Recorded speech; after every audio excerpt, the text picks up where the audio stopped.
Hi guys, welcome back to ChessTrainer. The day has finally arrived. Today we're going to see how to neutralize the London system. Above all, I'll show you a variation played by grandmasters. I'll show you the correct theory, so no tricks, no lines that only work for one game. I'm really going to show you how to neutralize this opening, which, as you know, isn't a great opening in my opinion because there are so many ways for black to play. Yet the London system is one of the most played variations, so let's see how to truly neutralize it in a very simple way. First of all, though, we need to understand a concept in this structure, in this position, namely what black's break moves are. This is very important because our break moves are generally two. The first is the c5 push and the second is the e5 push. As we will see, the most effective push against the London and also against the Colle, which we might look at in another video, is the e5 push because the move c5 will be played at some point, but the c5 move doesn't really neutralize the London system setup. That's because white can defend with e3, and generally we haven't accomplished much, since if we capture, white can recapture like this, and in fact the file is now open. So generally speaking, the c5 push is more of a supporting move. The e5 push, on the other hand, is a decisive move because we are the ones opening up the game in the center, not white. But okay, with that brief introduction out of the way, let's take a look at the moves. The advantage of the variation I'm showing you today is that it can be played against any move order. What do I mean by that? The London system can be played in this way by first playing bishop to f4, or it can be played in another way by first playing knight to f3 and then bishop to f4, or it could even be played by starting with c3. Well, our variation manages to neutralize all of these move orders. For example, this move order with c3, which might seem, not particularly clever, actually has its own logic, because let's say I wanted to try playing with the c5 push. Well, the pawn on c3 helps white to then defend the pawn on c5.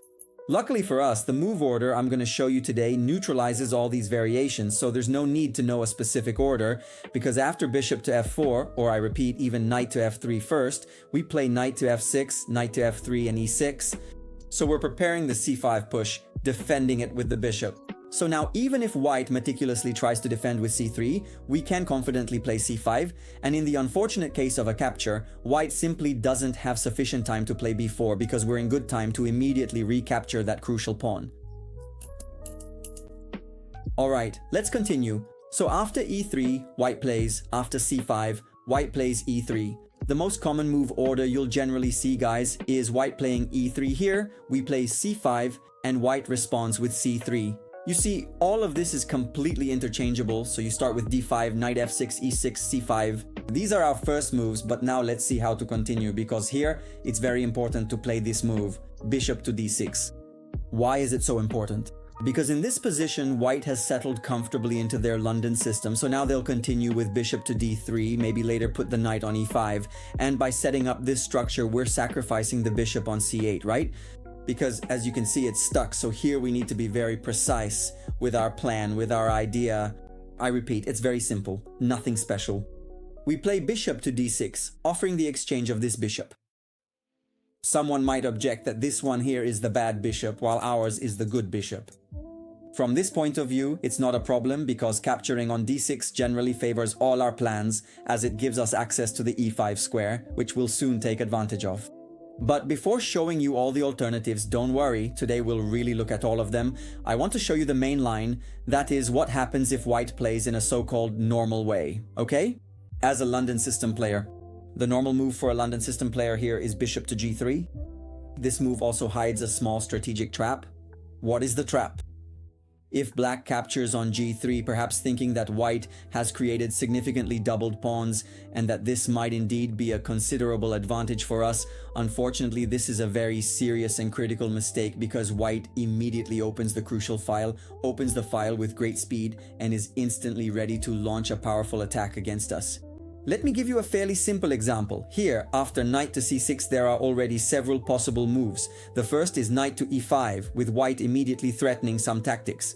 For example, bishop to d7 instantly loses to bishop takes d7, knight takes d7, queen to h5. You see, thanks to the opening of the h-file, white is able to generate these very strong attacks. So I wanted to make this little digression to teach you that the bishop on g3 should absolutely not be captured when white has the chance to open the file and launch an attack. So, guys, this is very important.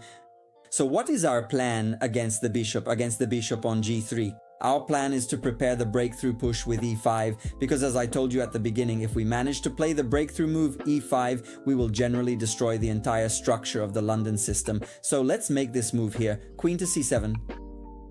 So we are further controlling the e5 square. White continues to develop and we make another move, knight to d7.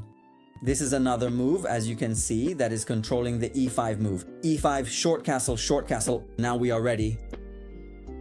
Knight to d2. So white has made all the traditional moves of the London system, but now we are finally ready to break through with the move e5. Here for accuracy, maybe we first play bishop takes g3.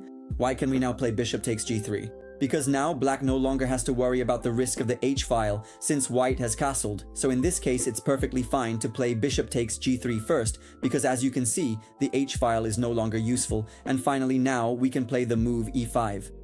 Why is the move e5 the real breakthrough push against the London system? Because white can't avoid capturing, since as you can see we're threatening another push. On the other hand, the push to c4 is usually a bit pointless because white generally just moves the bishop away and then is ready to break in the center with the move e4, since we've weakened, let's say, the tension in the center. So our push here is e5, we're threatening e4, so white has to break up the center. After knight takes, queen takes, knight f3 attacking the queen, we move to e7, and this position is already the end of theory.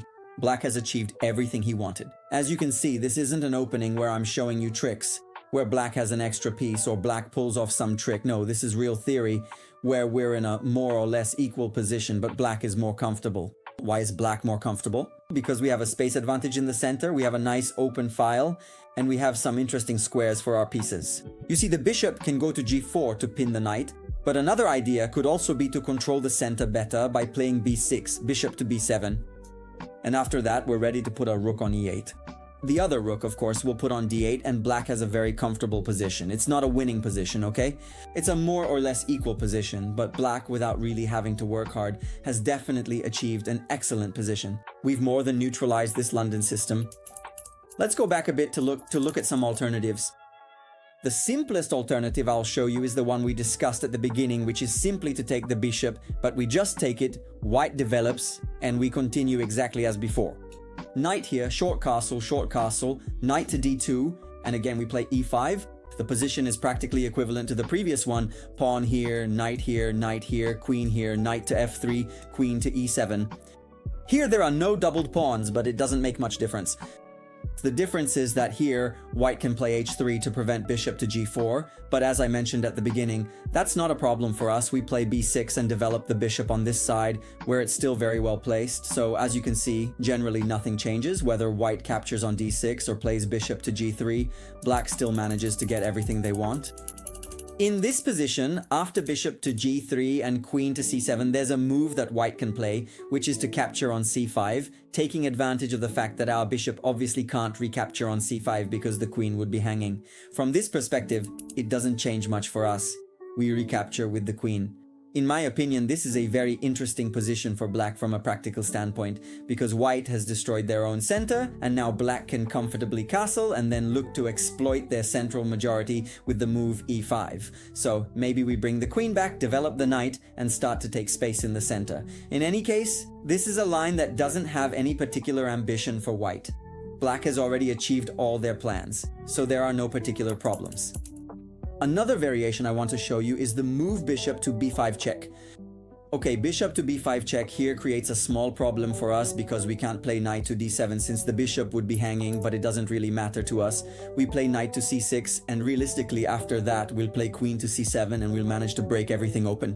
For example, if knight to e5, we play queen to c7, and at this point, after short castling, white faces a problem. We are threatening knight takes e5, so generally they will be forced to do something they don't want to, like giving up the pair of bishops in this way. After that, we recapture with the pawn and are ready to break open the center with c takes d4 and c5, so the famous doubled pawns become a double breakthrough push.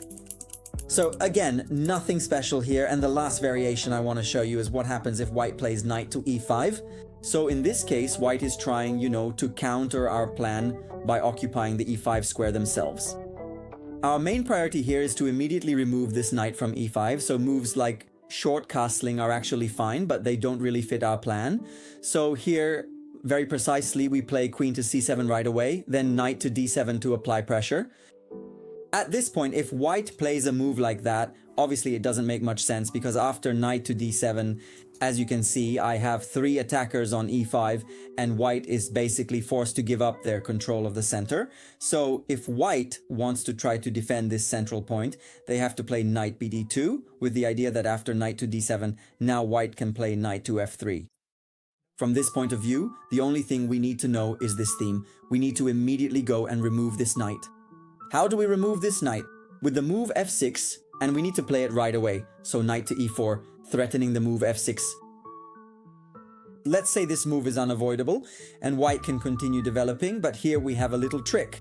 Theoretically, you could also play f6, there's nothing wrong with it, but the trick is to remove the support of this bishop, so only in this case do we play this move, which, as I said at the beginning, is not a move we usually want to make because it opens up the file for them. So normally we don't play this move, but here it's very useful because if pawn takes, now the move f6 basically causes white to lose because the bishop is hanging. So for example, after knight takes d7, bishop takes f4, we win the pair of bishops and also material because after knight to c5, the only move I can obviously go ahead and capture on c5. So for this reason, when I capture here, generally white will have to recapture with this pawn, which obviously is what they don't want to do because they're left with this pawn and a closed file. There are a lot of ideas here. One very interesting idea, for example, is to play queen to 5 check. Actually taking advantage of the fact that the knight on e4 helps to control everything.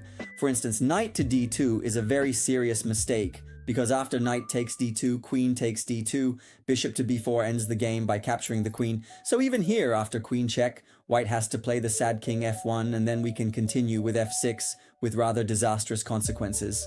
So as you have seen, this variation is really one that completely neutralizes the low, completely neutralizes the London system. We've covered it in a very short time, and with this lesson, you can confidently go play against the London system without fearing anything. I think I've shown you almost all of the possible functionalities and options, even at a fairly high level of detail and explanation. This theory is definitely good enough to play with. At the beginner level, it goes without saying, it works extremely well. So I hope this lesson will be useful for you to neutralize this terrible London system, and once again, let's team up to beat this really annoying opening. Thank you, and I'll see you in the next videos.